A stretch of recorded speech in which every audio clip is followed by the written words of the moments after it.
of Brother Grimm's Fairy Tales. The Valiant Little Tailor by the Brothers Grimm. One summer's morning, a little tailor was sitting on his table by the window. He was in good spirits and sewed with all his might. Then came a peasant woman down the street, crying, "Good jams, cheap, good jams, cheap." This rang pleasantly in the tailor's ears. He stretched his delicate head out of the window and called, "Come up here, dear woman. Here you will get rid of your goods." The woman came up the 3 steps to the tailor, and he made her unpack all the pots for him. He inspected each one, lifted it up, put his nose to it, and at length said, "The jam seems to me to be good, so weigh me out 4 ounces, dear woman. And if it is a quarter of a pound, that is of no consequence." The woman, who had hoped to find a good sale, gave him what he desired, but went away quite angry and grumbling. "Now this jam shall be blessed by God," cried the little tailor, "and give me health and strength." So he brought the bread out of the cupboard, cut himself a piece right across the loaf, and spread the jam over it. "This won't taste bitter," said he, "but I will just finish the jacket before I take a bite." He laid the bread near him, sewed on, and in his joy made bigger and bigger stitches. In the meantime, the smell of the sweeter jam rose to where the flies were sitting in great numbers, and they were attracted and descended on it in hosts. "I who invited you," said the little tailor, and drove the unbidden guests away. The flies, however, who understood no German, would not be turned away, but came back again in ever-increasing companies. The little tailor at last lost all patience, and threw a piece of cloth from the hole under his work table, saying, "Wait, and I will give it to you," struck it mercilessly on them. When he drew it away and counted, there lay before him no fewer than 7 dead and with legs stretched out. "Are you a fellow of that sort?" said he, and could not help admiring his own bravery. "The whole town shall know of this." And the little tailor hastened to cut himself a girdle, stitched it, and embroidered on it in large letters, 7 at one stroke. "What the town," he continued, "the whole world shall hear of it." And his heart wagged with joy like a lamb's tail. The tailor put on the girdle and resolved to go forth into the world, because he thought his workshop was too small for his valor. Before he went away, he sought about in the house to see if there was anything which he could take with him. However, he found nothing but an old cheese, and that he put in his pocket. In front of the door he observed a bird which had caught itself in the thicket. It had to go into his pocket with the cheese. Now he took to the road boldly, and as he was light and nimble, he felt no fatigue. The road led him up a mountain, and when he had reached the highest point of it, there sat a powerful giant looking peacefully about him. The little tailor went bravely up, spoke to him, and said, "Good day, comrade. So you are sitting there overlooking the widespread world. I am just on my way thither, and want to try my luck. Have you any inclination to go with me?" The giant looked contemptuously at the tailor and said, "You ragamuffin, you miserable creature." "Oh, indeed," answered the little tailor, and unbuttoned his coat and showed the giant the girdle. "There you may read what kind of man I am." The giant read 7 at one stroke, and thought that they had been men whom the tailor had killed, and began to feel a little respect for the tiny fellow. Nevertheless, he wished to try him first, and took a stone in his hand and squeezed it together so that the water dropped out of it. "Do that likewise," said the giant, "if you have strength." "Is that all?" said the tailor. "That is child's play with us," and put his hand into his pocket, brought out the soft cheese and pressed it until the liquid ran out of it. "Faith," said he, "that was a little better, wasn't it?" The giant did not know what to say, and could not believe it of the little man. Then the giant picked up a stone and threw it so high that the eye could scarcely follow it. "Now, little mite of a man, do that likewise." "Well thrown," said the tailor, "but after all the stone came down to earth again. I will throw you one which shall never come back at all." And he put his hand into his pocket, took out the bird, and threw it into the air. The bird, delighted with its liberty, rose, flew away, and did not come back. "How does that shot please you, comrade?" asked the tailor. "You can certainly throw," said the giant, "but now we will see if you are able to carry anything properly." He took the little tailor to a mighty oak tree, which lay there felled on the ground, and said, "If you are strong enough, help me carry the tree out of the forest." "Readily," answered the little man. "Take you the trunk on your shoulders, and I will raise up the branches and trunks. After all, they are the heaviest." The giant took the trunk on his shoulders, but the tailor seated himself on a branch, and the giant, who could not look around, had to carry away the whole tree, and the little tailor into the bargain. He behind was quite merry and happy, and whistled the song. 3 tailors rode forth from the gate, as if carrying the tree were child's play. The giant, after he had dragged the heavy burden part of the way, could go no farther, and cried, "Hark you, I shall have to let the tree fall." The tailor sprang nimbly down, seized the tree with both arms, as if he had been carrying it, and said to the giant, "You are such a great fellow, and yet cannot even carry the tree." They went on together, and as they passed the cherry tree, the giant laid hold of the top of the tree where the ripest fruit was hanging, bent it down, gave it into the tailor's hand, and bade him to eat. But the little tailor was much too weak to hold the tree, and when the giant let it go, it sprang back again, and the tailor was tossed into the air with it.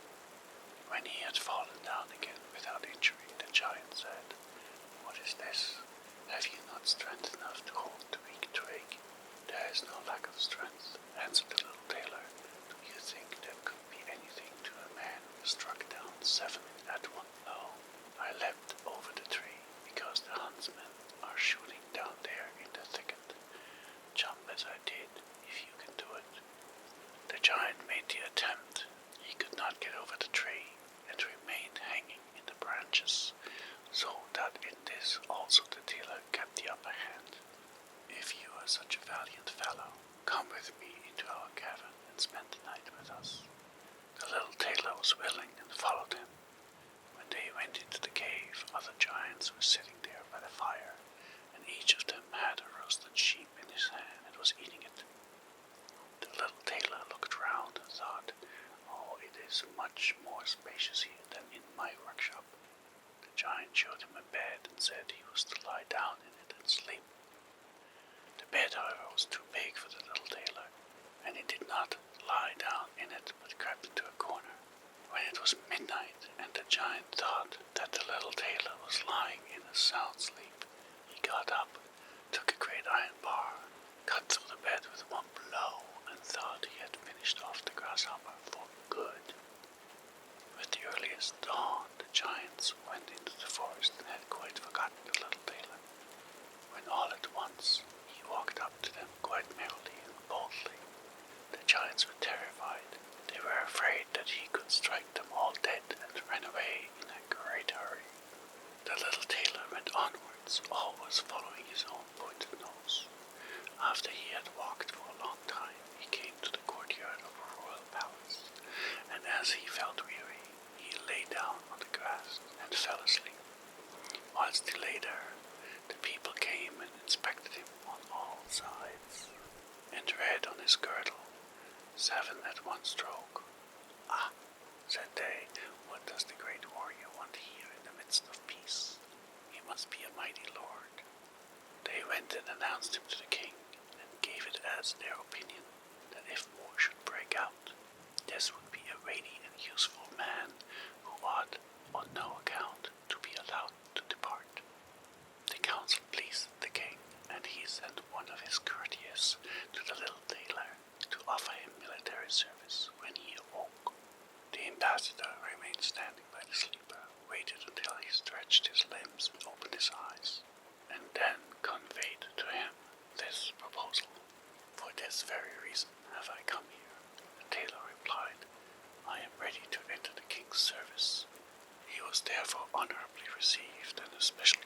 was assigned to him. The soldiers, however, were set against the little tailor and wished him 1,000 miles away. What is to be the end of this? They said amongst themselves. If we quarrel with him, and he strikes about him, 7 of us will fall at every blow. Not one of us can stand against him. They came therefore to a decision, betook themselves in a body to the king, and begged of their dismissal. We are not prepared, said they, to stay with a man who kills 7 at one stroke. The king was sorry that for the sake of one he should lose all his faithful servants, wished that he had never set eyes on the tailor, and would willingly have been rid of him again. But he did not venture to give him his dismissal, for he dreaded lest he should strike him and all his people dead, place himself on the royal throne. He thought about it for a long time, and at last found good counsel. He sent to the little tailor and caused him to be informed that as he was a great warrior, he had one request to make to him. In the forest of his country lived 2 giants, who caused great mischief with their robbing, murdering, ravaging, and burning, and no one could approach them without putting himself in danger of death. If the tailor conquered and killed these 2 giants, he would give him his only daughter to wife, and half of his kingdom as a dowry. Likewise, 100 horsemen should go with him to assist him. That would indeed be a fine thing for a man like me, thought the little tailor. One is not offered a beautiful princess and half a kingdom every day of one's life. Oh yes, he replied, I will soon subdue the giants, and do not require the help of the 100 horsemen to do it. He who can hit 7 with one blow has no need to be afraid of 2. The little tailor went forth, and the 100 horsemen followed him. When he came to the outskirts of the forest, he said to his followers, Just stay waiting here, I alone will soon finish off the giants. Then he bounded into the forest and looked about right and left. After a while he perceived both giants. They lay sleeping under a tree, and snored so that the branches waved up and down. The little tailor, not idle, gathered 2 buckets full of stones, and with these climbed up the tree. When he was halfway up, he slipped down by a branch until he sat just above the sleepers, and then let one stone after another fall on the breast of one of the giants. For a long time the giant felt nothing, but at last he awoke, pushed his comrade, and said, Why are you knocking me? You must be dreaming, said the other. I am not knocking you. They laid themselves down to sleep again, and then the tailor threw a stone down on the second. What is the meaning of this? Cried the other. Why are you pelting me? I am not pelting you, answered the first, growling. They disputed about it for a time, but as they were weary, they let the matter rest, and their eyes closed once more. The little tailor began his game again, picked out the biggest stone, and threw it with all his might on the breast of the first giant. That is too bad, cried he, and sprang up like a madman, and pushed his companion against the tree until it shook. The other paid back in the same coin. They got into such a rage that they tore up trees and belabored each other so long that at last they both fell down dead on the ground at the same time. Then the little tailor leapt down. It is a lucky thing, said he, that they did not tear up the tree on which I was sitting, or I should have had to spring on to another like a squirrel. But we tailors are nimble. He drew out his sword and gave each of them a couple of thrusts into their breasts, and then went out to the horsemen and said, The work is done. I have finished both of them off, but it was hard work. They tore up trees in their sore need and defended themselves with them. But all that is to no purpose when a man like myself comes, who can kill 7 at one blow. But you're not wounded? Asked the horseman. You need not concern yourself about that, answered the tailor. They have not bent 1 hair of mine. The horsemen would not believe him and rode into the forest. There they found the giants swimming in their blood, and all round about lay the torn up trees. The little tailor demanded of the king the promised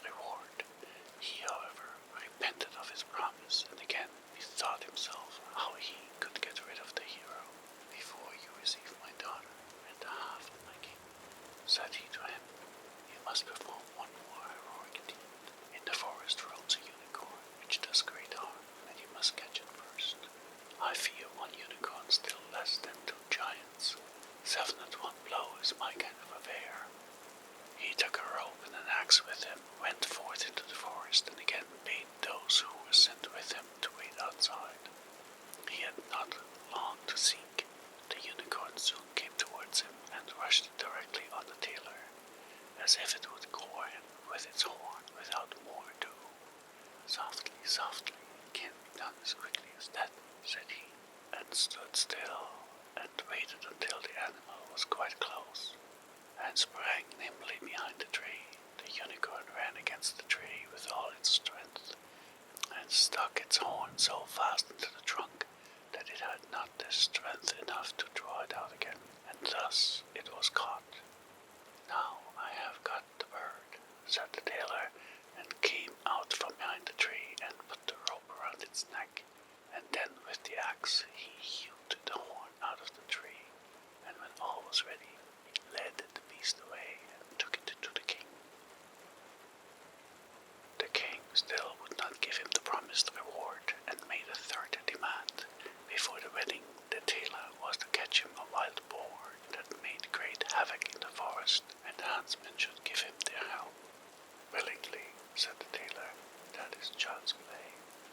He did not take the huntsmen with him into the forest, and they were well pleased that he did not, for the wild boar had several times received them in such a manner that they had no inclination to lie in wait for him.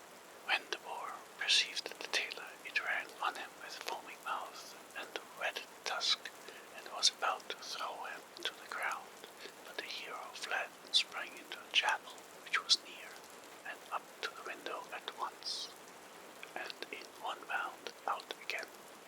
The boar ran after him, but the tailor ran around outside and shut the door behind it, and then the raging beast, which was much too heavy and awkward to leap out of the window, was caught.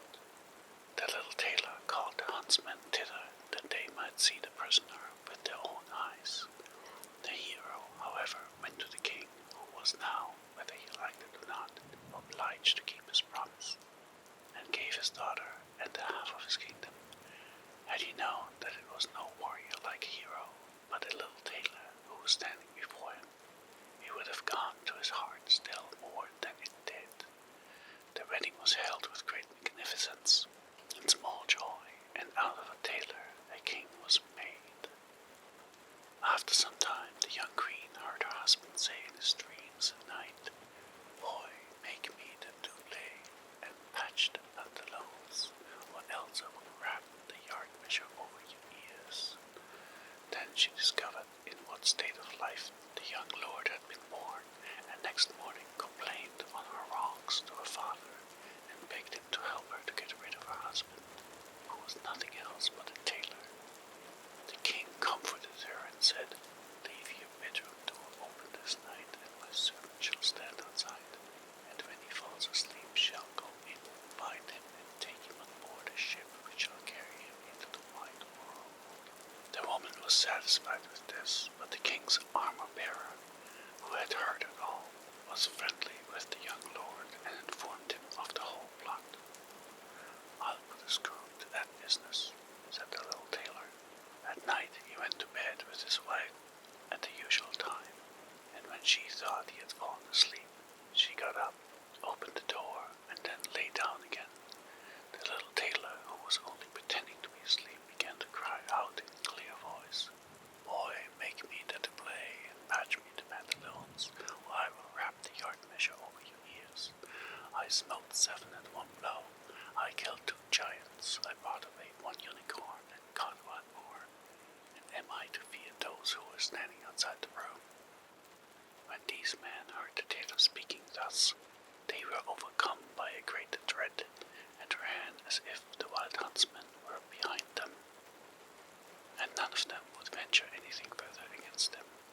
So the little tailor was and remained king to the end of his life.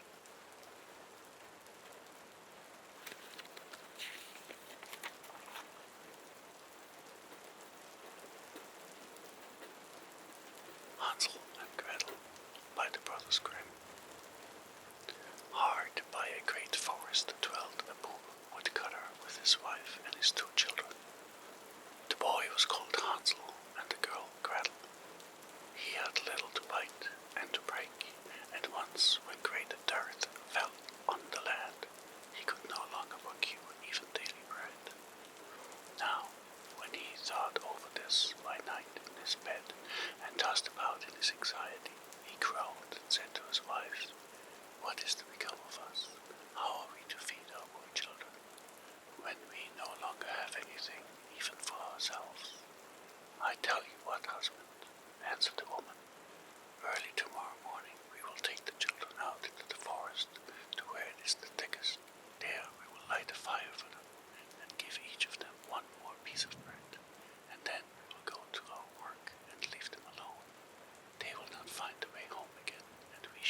sleep for hunger and had heard what their stepmother had said to their father, Gretel wept bitter tears and said to Hansel, "Now all is over with us."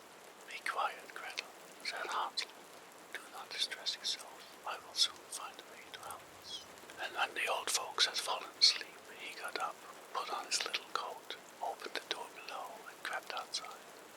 The moon shone brightly, and the white pebbles which lay in front of the house glittered like real silver pennies. Hansel stooped and stuffed the little pocket of his coat with as many as he could get in. Then he went back and said to Gretel, "Be comforted, dear little sister, and sleep in peace. God will not forsake us." And he lay down again in his bed. When day dawned, but before the sun had risen, the woman came and awoke the two children, saying, "Get up, you sluggards. We are going into the forest to fetch wood." She gave each a little piece of bread and said, "There is something for your dinner, but do not eat it up before then, for you will get nothing else." Gretel took the bread under her apron, as Hansel had the pebbles in his pocket. Then they all set out together on the way to the forest. When they had walked a short time, Hansel stood still and peeped back at the house, and did so again and again. "Hansel, what are you looking at there and staying behind for? Pay attention, do not forget how to use your legs." "Ah, father," said Hansel, "I am looking at my little white cat, which is sitting up on the roof and wants to say goodbye to me." The wife said, "Fool, that is not your little cat, that is the morning sun which is shining on the chimneys." Hansel, however, had not been looking back at the cat, but had been constantly throwing one of the white pebble stones out of his pocket on the road. When they had reached the middle of the forest, the father said, "Now, children, pile up some wood, and I will light a fire that you may not be cold." Hansel and Gretel gathered brushwood together, as high and as a little hill. The brushwood was lighted, and when the flames were burning very high, the woman said, "Now, children, lay yourselves down by the fire and rest. We will go to the forest and cut some wood. When we have done, we will come back and fetch you away." Hansel and Gretel sat by the fire, and when noon came, each ate a little piece of bread, and as they heard the strokes of the wood axe, they believed that their father was near.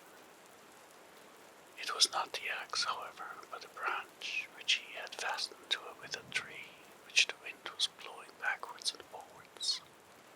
And as they had been sitting such a long time, their eyes closed with fatigue, and they fell fast asleep. When at last they awoke, it was already dark night. Gretel began to cry and said, "How are we to get out of the forest now?" But Hansel comforted her and said, "Just wait a little until the moon has risen, and then we will soon find a way." And when the full moon had risen, Hansel took his little sister by the hand and followed the pebbles which shone like newly coined silver pieces, and showed them the way. They walked the whole night long, and by break of day came once more to their father's house. They knocked at the door, and when the woman opened it and saw that it was Hansel and Gretel, she said, "You naughty children, why have you slept so long in the forest? We thought you would never come back at all." The father, however, rejoiced, for it had cut him to the heart to leave them behind alone. Not long afterwards, there was once more great dark throughout the land, and the children heard their mother say at night to their father, "Everything is eaten again. We have one half loaf left, and that is the end. The children must go. We will take them further into the wood, so that they will not find the way out again. There is no other means of saving ourselves." The man's heart was heavy, and he thought, "It would be better for you to share the last mouthful with your children." The woman, however, would listen to nothing that he had to say, but scolded and reproached him. He who says A must say B likewise, and as he had yielded the first time, he had to do so a second time also. The children, however, were still awake and had heard the conversation. When the old folk were asleep, Hansel again got up and wanted to go out and pick up pebbles as he had done before. But the woman had locked the door, and Hansel could not get out. Nevertheless, he comforted his little sister and said, "Do not cry, Gretel, go to sleep quietly, the good God will help us."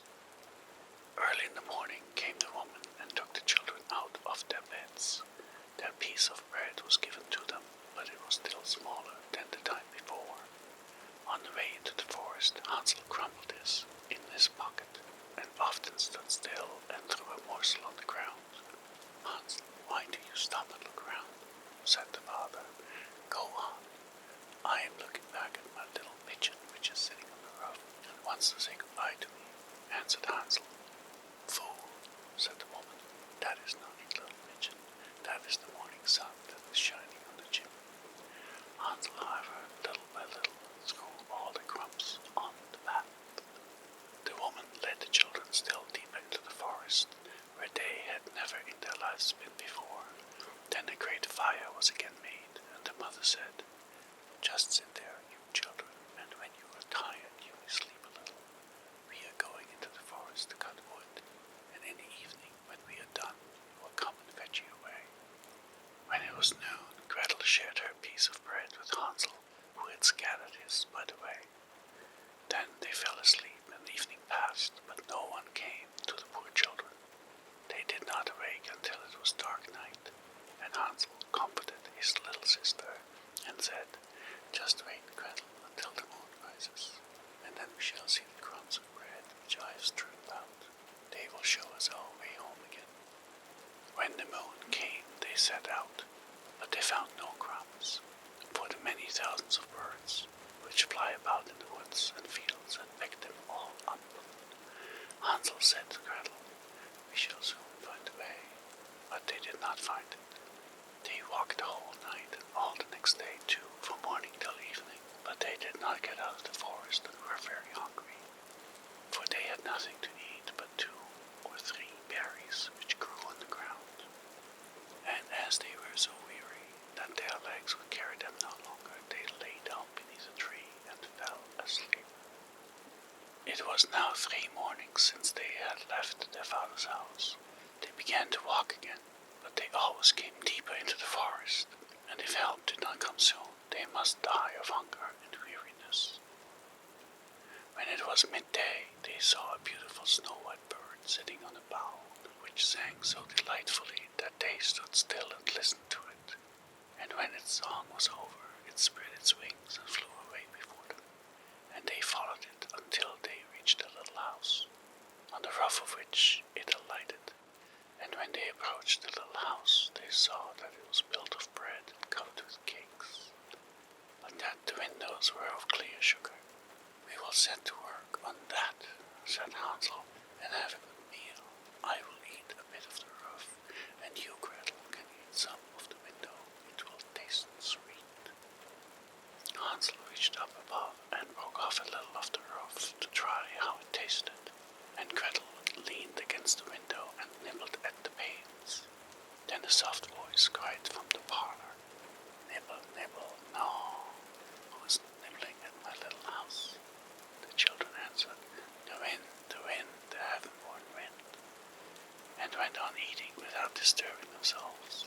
Hansel, who liked the taste of the roof, tore down a great piece of it, and Gretel pushed out the whole of one round window pane, sat down and enjoyed herself with it. Suddenly the door opened, and a woman as old as the hills, who supported herself on crutches, came creeping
eyes and cannot see far, but they have a keen scent like the beasts, and are aware when a human beings draw near.